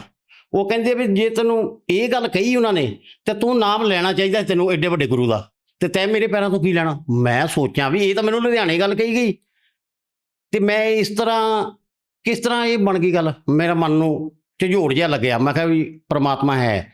ਫਿਰ ਜੀ 1 ਮਹੀਨੇ ਬਾਅਦ ਸਾਡੇ ਮਹਿਪੁਰ ਸਤਸੰਗ ਸੀ, ਤੇ ਮੈਂ ਦਿਨੇਸ਼ ਭਗਤ ਜੀ ਸਾਡੇ ਕੋਆਰਡੀਨੇਟਰ ਆ ਜ਼ਿਲ੍ਹੇ ਦੇ, ਉਹਨਾਂ ਦੇ ਕੋਲ ਫਿਰ ਸਾਡਾ ਮਿਲਾਪ ਹੋਇਆ ਤੇ ਉਹਨਾਂ ਨੇ ਦੱਸਿਆ ਕੋਈ ਗੱਲ ਨਹੀਂ, ਕਹਿੰਦੇ ਭਗਤ ਜੀ ਪਰਮਾਤਮਾ ਨੇ ਤੁਹਾਡੀਆਂ ਪ੍ਰੀਖਿਆ ਕਰਨੀਆਂ ਸੀ ਤਾਂ ਤੁਸੀਂ ਆਉਣਾ ਸੀ, ਤੁਹਾਨੂੰ ਹੁਣ ਨਾਮਦਾਨ ਇੱਥੇ ਦਵਾ ਦਾਂਗੇ। ਤੇ ਫਿਰ ਜੀ ਅਸੀਂ ਆਪਣੇ ਭਗਵਤ ਨੂੰ ਮੈਂ ਕਿਹਾ ਵੀ ਆਪਾਂ ਨਾਮ ਲੈਣਾ। ਮੇਰੇ ਭਗਵਤ ਗੁੱਸੇ ਹੋਣ ਲੱਗ ਪਏ, ਕਹਿੰਦੇ ਕਦੀ ਤੁਸੀਂ ਕਿਤੇ ਨਾਮ ਲੈ ਲੈਂਦੇ, ਕਦੀ ਤੁਸੀਂ ਕਿਤੇ ਲੈ ਲੈਂਦੇ। ਪਹਿਲਾਂ ਜਿੱਥੋਂ ਅਸੀਂ ਨਾਮ ਲਿਆ ਸੀ ਉੱਥੇ ਵੀ ਮੈਂ ਭਗਵਤ ਨੂੰ ਜ਼ੋਰ ਨਾਲ ਨਾਮ ਲਿਆ ਸੀ। ਮੈਂ ਕਿਹਾ ਮੇਰੇ ਨਾਲ ਨਾਮ ਲਓ, ਨਹੀਂ ਤਾਂ ਮੈਂ ਤੁਹਾਨੂੰ ਕਿਤੇ ਨਹੀਂ ਜਾਣ ਦੇਣਾ। ਫਿਰ ਇੱਥੇ ਤੇ ਮੇਰੇ ਭਗਵਤ ਮੇਰੇ ਨਾਲ ਚਲੋ ਨਾਰਾਜ਼ ਸੀ, ਮੇਰੇ ਨਾਲ ਤੁਰ ਪਏ। ਫਿਰ ਵੀ ਜਦੋਂ ਆਣ ਕੇ ਅਸੀਂ ਸਤਸੰਗ ਸੁਣਿਆ ਪਰਮਾਤਮਾ ਦਾ, ਸਤਸੰਗ ਸੁਣ ਕੇ ਅਸੀਂ ਉਹਨਾਂ ਨੂੰ ਕਿਹਾ ਕਿ ਅਸੀਂ ਨਾਮ ਲੈਣਾ। ਤੇ ਮੇਰੇ ਦਿਨੇਸ਼ ਭਗਤ ਜੀ ਕਹਿਣ ਲੱਗੇ ਤੁਸੀਂ ਦੋਨਾਂ ਨੇ ਲੈਣਾ। ਮੈਂ ਕਿਹਾ ਨਹੀਂ ਜੀ, ਮੈਂ ਇਕੱਲੇ ਨੇ ਲੈਣਾ। ਤੇ ਉਹ ਕਹਿੰਦੇ ਭੈਣ ਜੀ ਤੁਸੀਂ ਵੀ ਗਿਆਨ ਲੈ ਲਓ। ਇਹ ਕਹਿੰਦੇ ਵੀ ਅਸੀਂ ਮੇਰਾ ਨਾਮ ਲਿਖ ਲਓ। ਮੈਂ ਕਿਹਾ ਰਹਿਣ ਦਿਓ, ਇਹਨਾਂ ਦਾ ਰਹਿਣ ਦਿਓ, ਇਹਨੇ ਨਹੀਂ ਲੈਣਾ। ਕਹਿੰਦੇ ਨਹੀਂ ਵੀ ਮੈਂ ਲੈਣਾ ਨਾਮ ਇਹਨਾਂ ਨੇ ਮੇਰੇ ਨਾਲ ਹੀ ਨਾਮ ਫਿਰ ਪਰਮਾਤਮਾ ਦਾ ਗ੍ਰਹਿਣ ਕੀਤਾ। ਜਦੋਂ ਜੀ ਅਸੀਂ ਸਤਨਾਮ ਮਿਲਣਾ ਸੀ ਸਾਨੂੰ 4 ਮਹੀਨੇ ਬਾਅਦ, ਪ੍ਰਥਮ ਮੰਤਰ ਮਿਲਿਆ, ਸਾਡੇ ਤੇ ਹੋਰ ਦੁੱਖਾਂ ਦੇ ਪਹਾੜ ਡਿੱਗ ਪਏ, ਸਾਡੇ ਮਨ ਅਡੋਲ ਹੋ ਗਏ। ਜਦੋਂ ਅਸੀਂ ਇਹ ਚੀਜ਼ਾਂ ਦੇ ਵਿੱਚੋਂ ਲੰਘ ਕੇ ਪਰਮਾਤਮਾ ਦਾ ਸਤਨਾਮ ਮਿਲਿਆ ਤੇ ਸਾਡੇ ਤੇ ਪਰਮਾਤਮਾ ਨੇ ਏਡੀ ਵੱਡੀ ਦਇਆ ਕੀਤੀ ਕਿ ਸਾਨੂੰ ਕੋਈ ਸਮਝ ਹੀ ਨਹੀਂ ਲੱਗੀ। ਕਹਿ ਅਸੀਂ ਮੰਗਦੇ ਫਿਰਦੇ ਸੀ, ਕਹਿ ਸਾਨੂੰ ਉਹਨਾਂ ਨੇ ਰਾਜੇ ਬਣਾ ਕੇ ਰੱਖ ਦਿੱਤਾ। ਏਡੀ ਵੱਡੀ ਪਰਮਾਤਮਾ ਦੇ ਦਇਆ ਸਾਡੇ ਤੇ ਕੀਤੀ ਸੰਤ ਰਾਮਪਾਲ ਮਹਾਰਾਜ ਜੀ ਨੇ। ਉਹਨਾਂ ਨੇ ਦੱਸ ਦਿੱਤਾ ਵੀ ਇਹ ਸਤ ਭਗਤੀ, ਇਹ ਸੱਚੇ ਗੁਰੂ ਆ। ਇੱਥੋਂ ਪਤਾ ਲੱਗਦਾ ਕਿ ਜਿਹੜੀ ਸਤ ਭਗਤੀ ਆ ਉਹਦੇ ਨਾਲ ਸਾਰੇ ਦੁੱਖ ਵੀ ਕੱਟੇ ਜਾਂਦੇ ਆ, ਤੇ ਇੱਥੋਂ ਪਤਾ ਲੱਗਦਾ ਕਿ ਤੁਹਾਡੇ ਜਿਹੜੇ ਆਉਣ ਵਾਲੇ ਦੁੱਖ ਆ ਉਹ ਵੀ ਕੱਟੇ ਜਾਂਦੇ ਆ ਜੇ ਸਤ ਭਗਤੀ ਅਸੀਂ ਕਰਦੇ ਗੁਰੂ ਦੀ। ਸੰਤ ਰਾਮਪਾਲ ਜੀ ਮਹਾਰਾਜ ਜੀ ਤੋਂ ਨਾਮ ਦੀਕਸ਼ਾ ਲੈਣ ਤੋਂ ਬਾਅਦ 'ਚੋਂ ਤੁਹਾਨੂੰ ਕੀ ਲਾਭ ਪ੍ਰਾਪਤ ਹੋਏ? ਭਗਤ ਜੀ ਲਾਭ ਤਾਂ ਅਸੀਂ ਗਿਣਾ ਹੀ ਨਹੀਂ ਸਕਦੇ। ਸਭ ਤੋਂ ਜਿਹੜਾ ਸਾਡੀ ਜ਼ਿੰਦਗੀ ਦਾ ਅਹਿਮ ਲਾਭ ਆ ਨਾ, ਜ਼ਿੰਦਗੀ ਦਾ ਅਹਿਮ ਲਾਭ, ਸਾਨੂੰ ਆਪਣੇ ਘਰ ਦਾ ਰਸਤਾ ਮਿਲ ਗਿਆ, ਸਤਲੋਕ ਦਾ। ਇਸ ਤੋਂ ਵੱਡਾ ਦੁਨੀਆ ਦੇ ਵਿੱਚ ਨਾ ਕੋਈ ਸਾਨੂੰ ਲਾਭ ਮਿਲਣਾ ਤੇ ਨਾ ਕੋਈ ਮਿਲ ਸਕਦਾ ਹੀ ਆ, ਕਿਉਂਕਿ ਅਸਲ ਘਰ ਨੂੰ ਅਸੀਂ ਲੱਭਦੇ ਹਾਂ। ਕਿਤੇ ਵੀ ਜਾਂਦੇ ਸੀ ਕਰਦੇ ਤਾਂ ਪਰਮਾਤਮਾ ਦੀ ਭਗਤੀ ਸੀ, ਤੇ ਸਾਨੂੰ ਲੱਗਦਾ ਸੀ ਅਸੀਂ ਕਿਸੇ ਦੇਵੀ ਦੇਵਤੇ ਦੀ ਕਰੀਏ, ਇੱਧਰ ਜਾਈਏ। ਪਰ ਜਦੋਂ ਅਸੀਂ ਰਾਮਪਾਲ ਮਹਾਰਾਜ ਦੀ ਸ਼ਰਨ ਦੇ ਵਿੱਚ ਆ ਗਏ ਤੇ ਸਾਨੂੰ ਸਾਰੀਆਂ ਹੀ ਚੀਜ਼ਾਂ, ਸਾਰੇ ਲਾਭ ਮਿਲ ਗਏ ਆ। ਔਰ ਇੱਦਾਂ ਦੇ ਲਾਭ ਮਿਲ ਗਏ ਆ ਕਿ ਜਿਹੜੇ ਸਾਨੂੰ ਸੋਚਣ ਤੇ ਵੀ ਸਾਡੇ ਬਾਹਰ ਆ ਜੀ। ਅਣਗਿਣਤ ਲਾਭ ਆ, ਗਣਾਉਂਦਿਆਂ ਥੱਕ ਜਾਾਂਗੇ। ਮੇਰੇ ਪਹਿਲਾ ਭਗਵਤ ਹੈ ਜੀ, ਇਹ ਮੇਰੇ ਭਗਵਤ ਹੈ ਜੀ। ਇਹਨਾਂ ਦੀ ਇੰਨੀ ਹਾਲਾਤ ਖਰਾਬ ਸੀ ਕਿ ਕੋਈ ਕਹਿ ਨਹੀਂ ਸਕਦੇ। ਇਹਨਾਂ ਦੀ 600 ਸ਼ੂਗਰ ਹੋ ਜਾਂਦੀ ਹੈ ਜੀ, ਇਹਨਾਂ ਦੀ 600 ਸ਼ੂਗਰ। 2 ਅਟੈਕ ਹੋ ਗਏ ਇਹਨਾਂ ਨੂੰ, ਪੈਰਾਲਾਈਜ਼ ਦਾ ਅਟੈਕ ਹੋ ਗਿਆ, ਪਿੱਛੇ ਰੀੜ੍ਹ ਦੀ ਹੱਡੀ ਮਣਕਿਆਂ ਦਾ ਅਟੈਕ ਹੋ ਗਿਆ ਸੀ।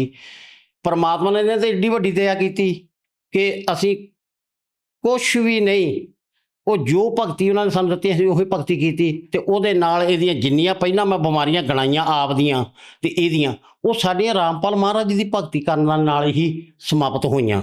ਜਿੰਨੀਆਂ ਵੀ ਸਾਡੀਆਂ ਬਿਮਾਰੀਆਂ ਸੀ, ਹੁਣ ਵੀ ਇਹਨਾਂ ਦੀ ਸ਼ੂਗਰ ਵੱਧ ਜਾਵੇ ਤੇ ਅਸੀਂ ਮਹਾਰਾਜ ਜੀ ਦਾ ਪ੍ਰਸ਼ਾਦ ਲਈਦਾ ਆ ਤੇ ਜਲ ਲਈਦਾ ਆ, ਤੇ ਪਰਮਾਤਮਾ ਨੋਰਮਲ ਕਰ ਦਿੰਦਾ ਸਾਨੂੰ। ਹੁਣ ਵੀ ਇਹ ਮਿੰਟ ਦੇ ਵਿੱਚ ਜ਼ਿਆਦਾ ਹੋ ਜਾਣਾ ਤੇ ਪਰਮਾਤਮਾ ਦੀ ਭਗਤੀ ਕਰਦੇ ਆ ਤੇ ਸਾਡੇ ਤੋਂ ਦਇਆ ਕਰਦੇ ਆ ਜੀ। ਇਸ ਤੋਂ ਇਲਾਵਾ ਤੁਹਾਨੂੰ ਹੋਰ ਕੀ ਲਾਭ ਹੋਏ? ਹੋਰ ਲਾਭ ਜੀ ਦੇਖੋ ਜੀ, ਸਾਨੂੰ ਤਾਂ ਮੌਤ ਦੇ ਮੂੰਹ ਚੋਂ ਵੀ ਉਹ ਬਚਾ ਲਿਆ ਆ। ਇੱਕ ਦਿਨ ਅਸੀਂ ਰਾਤ ਨੂੰ ਸੁੱਤੇ ਪਏ ਸੀ ਤੇ ਮੇਰੇ ਛੋਟੇ ਬੇਟੇ ਨੇ ਪਰਮਾਤਮਾ ਦਾ ਗਿਆਨ ਲਿਆ ਆ। ਤੇ ਲਾਭ ਦੇਖੋ ਜੀ, ਪਰਮਾਤਮਾ ਸਾਡੇ ਸਰਾਣੇ ਵਾਲ ਦੇ ਬੰਨੇ ਸਾਡੇ ਤੇ ਹੱਥ ਕਰਕੇ ਖੜੇ ਸੀ। ਮੇਰਾ ਬੇਟਾ ਉੱਠਿਆ, ਕਹਿੰਦਾ ਇਹ ਕੌਣ ਆਪਣੇ ਘਰ ਦੇ ਵਿੱਚ ਆਇਆ? ਉਹਨੇ ਸਾਨੂੰ ਬਾਅਦ 'ਚ ਦੱਸਿਆ ਠਾਲ ਕੇ ਉਸੇ ਵਕਤ ਹੀ। ਕਹਿੰਦਾ ਆ ਕੇ ਵੀ ਕੌਣ ਆ? ਜੋ ਦੇਖਿਆ ਕਹਿੰਦਾ ਇਹ ਤਾਂ ਮਹਾਰਾਜ ਆ। ਉਹਨਾਂ ਨੇ ਦੰਡਵਤ ਪ੍ਰਣਾਮ ਮੇਰੇ ਬੇਟੇ ਨੇ ਕੀਤਾ ਤੇ ਪ੍ਰਣਾਮ ਕਰਕੇ ਕਹਿੰਦੇ ਮਹਾਰਾਜ ਜੀ ਮੇਰੇ ਮੰਮੀ ਡੈਡੀ ਤੇ ਦਇਆ ਕਰੋ, ਇਹ ਬਹੁਤ ਬਿਮਾਰ ਰਹਿੰਦੇ ਆ। ਉਹ ਕਹਿੰਦੇ ਬੱਚਾ ਜੀ ਪਰਮਾਤਮਾ ਹਰ ਵਕਤ ਇਹਨਾਂ ਤੇ ਦਇਆ ਕਰਨਗੇ, ਵੀ ਤੂੰ ਘਬਰਾ ਨਾ। ਇੱਕ ਥੋੜ੍ਹੀ ਜਿਹੀ ਔਲੀ, ਉਹਨਾਂ ਨੇ ਔਲੀ ਕਿਹਾ ਵੀ ਇਹਨਾਂ ਤੇ ਆਣੀ ਆ। ਉਹ ਜੀ ਅਸੀਂ ਦੂਸਰੇ ਦਿਨ ਹੀ ਮੋਟਰਸਾਈਕਲ ਤੇ ਜਾਂਦੇ ਪਏ ਸੀ, ਮੈਂ, ਮੇਰਾ ਵੱਡਾ ਬੇਟਾ ਤੇ ਮੇਰੇ ਭਗਵਤ ਨੂਰਮਹਿਲ। ਉਹ ਬੱਚੇ ਦੇ ਦਾੜ੍ਹ ਦੇ ਵਿੱਚ ਦਰਦ ਪੈਂਦਾ ਸੀ ਤੇ ਅਸੀਂ ਦਵਾਈ ਉਹਦੇ ਦਾੜ੍ਹ ਦੇ ਵਿੱਚ ਪਾਉਣ ਗਏ ਸੀ ਕੰਨ 'ਚ। ਉਹ ਜਾਂਦਿਆਂ ਸਾਡਾ ਜੀ ਐਕਸੀਡੈਂਟ ਹੋ ਗਿਆ। ਮੇਰੇ ਹਜੇ ਵੀ ਆਹ ਬਾਂਹ ਦੇ ਉੱਤੇ ਸਾਰੀ ਆਹ ਬਾਂਹ ਛਿੱਲੀ ਗਈ, ਆਹ ਸਾਰਾ ਗਿੱਟਾ ਮੇਰਾ ਹੋ ਗਿਆ ਫ੍ਰੈਕਚਰ, ਤੇ ਅਸੀਂ ਬਹੁਤ ਬੁਰੀ ਤਰ੍ਹਾਂ ਡਿੱਗੇ।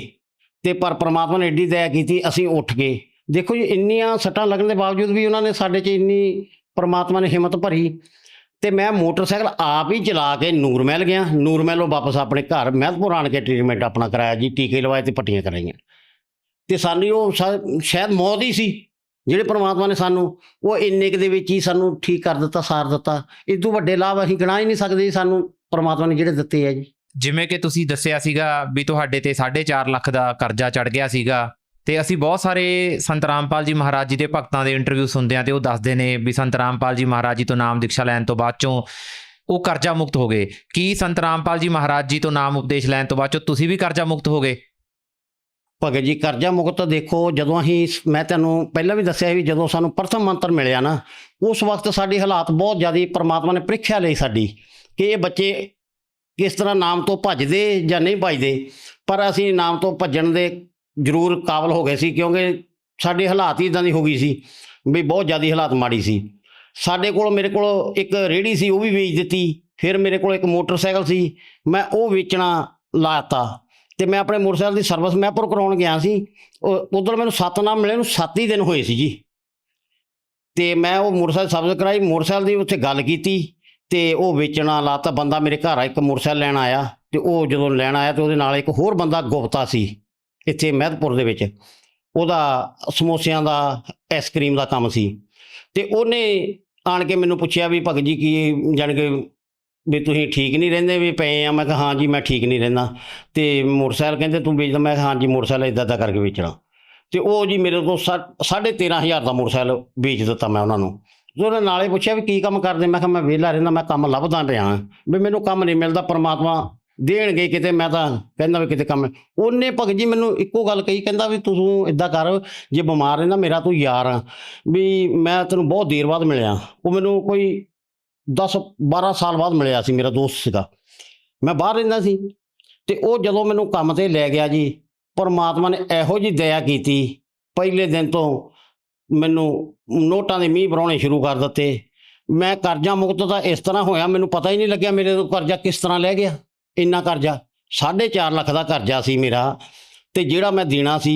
ਮੇਰਾ ਘਰ ਵੀ ਚੰਗਾ ਹੋ ਗਿਆ। ਮੈਂ ਜੀ ਰੋਜ਼ ਕੰਮ ਤੇ ਜਾਣਾ, ਤੇ ਮੈਂ ਕਦੀ 500, ਕਦੀ 700, ਕਦੀ 1200, 1800 ਤੱਕ ਜੀ ਮੈਂ ਦਿਹਾੜੀ ਲਿਆਇਆ ਉੱਥੋਂ ਰੁਪਈਆਂ ਦੀ ਕਮਾ ਕੇ। 3-3, 4-4 ਆਰਡਰ ਮੈਂ ਆਈਸਕ੍ਰੀਮ ਦੇ ਲਾ ਕੇ ਆਉਣੇ, ਰਾਤ ਨੂੰ ਵੀ ਮੈਂ ਆਰਡਰ ਲਾ ਕੇ ਆਉਣਾ। ਕਹਿ ਮੈਂ ਭੁੱਖਾ ਮਰਦਾ ਪਿਆ ਸੀ। ਤੇ ਪਰਮਾਤਮਾ ਨੇ ਐਡੀ ਦਇਆ ਮੇਰੀ ਪ੍ਰੀਖਿਆ ਲੈ ਕੇ ਕੀਤੀ ਕਿ ਸਾਨੂੰ ਕੋਈ ਹੋਸ਼ ਹੀ ਨਹੀਂ ਰਹੀ ਵੀ ਅਸੀਂ ਕਿੱਥੋਂ ਇੰਨਾ ਰੁਪਈਆ ਸਾਨੂੰ ਪਰਮਾਤਮਾ ਦੇਈ ਜਾਂਦਾ। ਸਾਰੇ ਕਰਜ਼ੇ ਵੀ ਲੈ ਗਏ, ਰਿਸ਼ਤੇਦਾਰਾਂ ਦਾ ਵੀ ਜਿਹੜਾ ਦੇਣਾ ਸੀ ਉਹ ਵੀ ਦਿੱਤਾ, ਆਪਦੇ ਬੱਚਿਆਂ ਨੂੰ ਵੀ ਸੈੱਟ ਕੀਤਾ। ਇਸ ਟਾਈਮ ਮੇਰਾ ਇੱਕ ਬੱਚਾ ਸਾਊਥ ਅਫਰੀਕਾ ਚਲਾ ਗਿਆ, ਤੇ ਇੱਕ ਬੇਟਾ ਮੇਰਾ ਐਡੀਡਾਸ ਦੇ ਵਿੱਚ ਕੰਪਨੀ ਦੇ ਵਿੱਚ ਲੱਗ ਗਿਆ। ਪਰਮਾਤਮਾ ਨੇ ਉਹਨਾਂ 'ਤੇ ਦਇਆ ਕੀਤੀ। ਇਹ ਉਹਨਾਂ ਦੀ ਪਰਮਾਤਮਾ ਸੰਤ ਰਾਮਪਾਲ ਮਹਾਰਾਜ ਦੀ ਦਇਆ ਨਾਲ ਹੀ ਸਾਰਾ ਕੁਝ ਸਾਡੇ ਤੇ ਇਸ ਤਰ੍ਹਾਂ ਹੀ ਕਰਜ਼ਾ ਮੁਕਤ ਹੋਏ ਜੀ, ਉਹਨਾਂ ਦੀ ਸਤ ਭਗਤੀ ਦੇਣ ਦੇ ਨਾਲ। ਭਗਤ ਸਮਾਜ ਨੂੰ ਕੀ ਸੰਦੇਸ਼ ਦੇਣਾ ਚਾਹੁੰਦੇ ਹੋ? ਮੈਂ ਜੀ ਸੰਦੇਸ਼ ਤਾਂ ਕੀ ਦੇ ਸਕਦਾ ਜੀ, ਮੈਂ ਬੇਨਤੀ ਕਰ ਸਕਦਾ ਹਾਂ ਕਿ ਪੂਰਨ ਸੰਤ ਆਏ ਆ, ਇਹ ਜਿਹੜੇ ਸੰਸਾਰੀ ਸੁੱਖ ਆ ਇਹਦੇ ਨਾਲ ਨਹੀਂ ਜ਼ਿੰਦਗੀ ਪੂਰੀ ਹੁੰਦੀ। ਜ਼ਿੰਦਗੀ ਪੂਰੀ ਹੁੰਦੀ ਆ ਪੂਰਨ ਗੁਰੂ ਦੇ ਲੜ ਲੱਗ ਕੇ। ਸੰਸਾਰੀ ਦੇ ਵਿੱਚ ਮਾਸ ਖਾਣਾ, ਸ਼ਰਾਬ ਪੀਣੀ ਇਹ ਸੁੱਖ ਨਹੀਂ ਜੀ।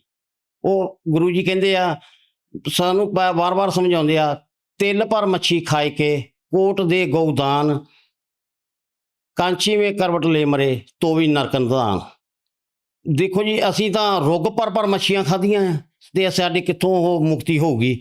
ਅਸੀਂ ਮਹਾਰਾਜ ਦੀ ਸ਼ਰਨ ਦੇ ਵਿੱਚ ਆ ਗਏ ਆ, ਸੰਤ ਰਾਮਪਾਲ ਮਹਾਰਾਜ ਜੀ ਦੇ। ਤੇ ਇਸੇ ਤਰ੍ਹਾਂ ਮੇਰਾ ਸਾਰਿਆਂ ਨੂੰ ਇਹੀ ਕਹਿਣਾ ਆ ਕਿ ਪੂਰੇ ਗੁਰੂ ਦੇ ਲੜ ਲੱਗੋ। ਸੰਤ ਰਾਮਪਾਲ ਮਹਾਰਾਜ ਜੀ ਆਏ ਆ ਧਰਤੀ ਦੇ, ਭਗਵਾਨ ਪਰਮਾਤਮਾ, ਪੂਰੇ ਪਰਮਾਤਮਾ ਆਏ ਆ, ਉਹ ਤੋਂ ਨਾਮ ਦੀਕਸ਼ਾ ਲਓ, ਆਪਣਾ ਜੀਵਨ ਸਫਲਾ ਕਰੋ ਜੀ। ਬਹੁਤ ਬਹੁਤ ਧੰਨਵਾਦ ਜੀ। ਸਤਿ ਸਾਹਿਬ ਜੀ।